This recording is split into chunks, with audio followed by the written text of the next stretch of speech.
the House Bill 93, which is this school tax credit bill. We haven't covered it a lot on this program as we've seen varying degrees of opinions on this across the internet, across so many different places of news where you get your news to follow this sort of thing. But the committee met very long today. They had public testimony, so you had a lot of folks showing up for public testimony. And when Brian Allman comes in here a little bit later, we'll break it down a little bit more. But I just kind of want to step back a little bit on this particular topic. This idea of more school choice, school freedom, education freedom, having the money follow the student, and all of that, because I'm one of those types that has to kind of sit back and think, how did we get in this situation? Why are we doing this? Because let's be honest, this bill and those similar that have been coming out are inspired because of the failure of the state to provide an adequate education for Idaho families, based on our shared values. And it really seems to me that there are a lot of public school families that feel like they are being held hostage by a regime that is administration first, right? Because year after year after year, they demand more money and more money and more money. And we keep making these, quote, historic investments in education over and over and over again. Yet it's never enough. It's never enough. Meanwhile, the students that are in these schools are bombarded with woke ideology. Idaho schools are no different than what you see across the country. And these schools, their accreditation is dependent upon this global agency called, I forget the name, Cargill, something like that, Signia, I forget what it was. But it's this global agency that has taken over all of the accreditation of most of the schools in the entire country, including Idaho. And they give preference to DEI, okay, over the intelligence of the people.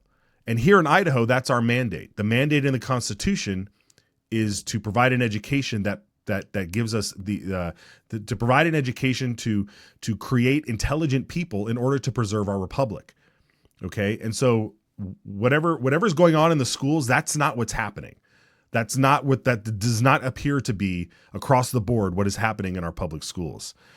And you know, I've seen calls that these bills, these sort of tax credit, these refundable tax credits where we're giving $5,000 and $10,000, whatever the amount is, that it's some sort of welfare program, right? Because there are families that would struggle or can't afford to take their kids out of public school to put them in a private school. Therefore, the state needs to give them the money that they normally would spend in public school directly to the family in order for them to pay for it. So that's been called some sort of welfare program. But if it is, this may be the first time that a welfare program was invented to help solve a problem that was created by government. So what is the solution? What is the solution here? And I'm looking at what's happening federally. With DOGE, you know, they shut down the doors at USAID. I think there's like 8 people working there now. Like thousands of people have been told don't show up to work as they clean house, or they're just cleaning house up there. And so it puts you in that mindset of like, well, if we have such a huge problem here where we're trying to fix a problem by throwing more money at it, but doing it directly to families and such, that maybe we need to go back and just like, let's think about the problem here. And I think we need a sweeping overhaul. We need a sweeping overhaul of the culture and the priorities that rule the public school system.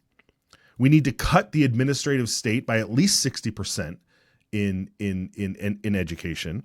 We need to remove and dismantle every piece of social engineering garbage program that infests our schools. Our schools are not meant to be mental health facilities, okay?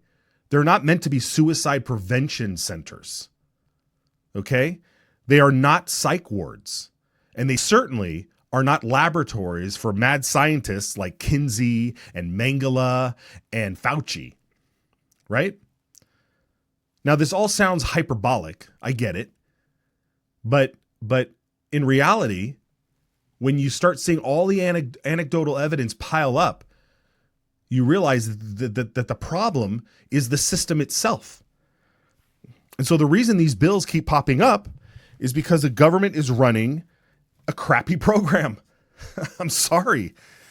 You want to stop demands for public dollars going to private schools? Then fix the schools, right? Get rid of the leftist stranglehold that we have on the administration, on the teachers' unions, all of that stuff. Kick them out. This is Idaho, for crying out loud.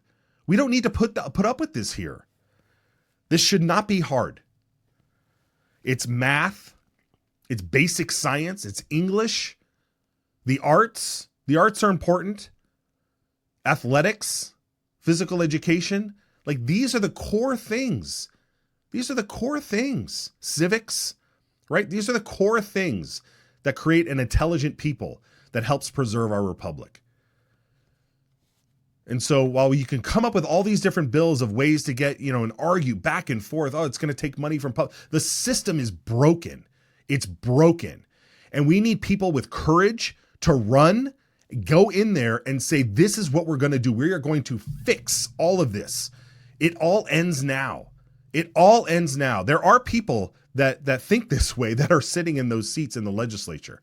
I know it. But the system is so big, the monster is so big that they need your help. They need your help. You like what's going on at the federal level with Elon and the Doge and shutting all that stuff down and saying we're just gonna start all over. I mean, it's crazy. It's madness, right? The left is going bananas. The Democrats can't take it, right? Well, that's what needs to happen here, and people need to stand up and do that. It's the system. The education system is broken. So no matter how much money you start sending to the public school system, that same amount of money being thrown over here to parents, it's not going to solve the problem. It's not going to solve the problem. We need a fundamental sweeping out of the rot that is in the education system. Are there great teachers? Absolutely. Of course there are. Are there great schools? Of course there are. But the administrative state, the accreditation system, it's a big giant mask. It's a big giant mask to the horrors that are going on there. There are horrors going on. You think it's natural? You think it's natural for schools to be celebrating mental health issues within children who think that they're a different gender? Come on, folks. Come on. Let's get it together.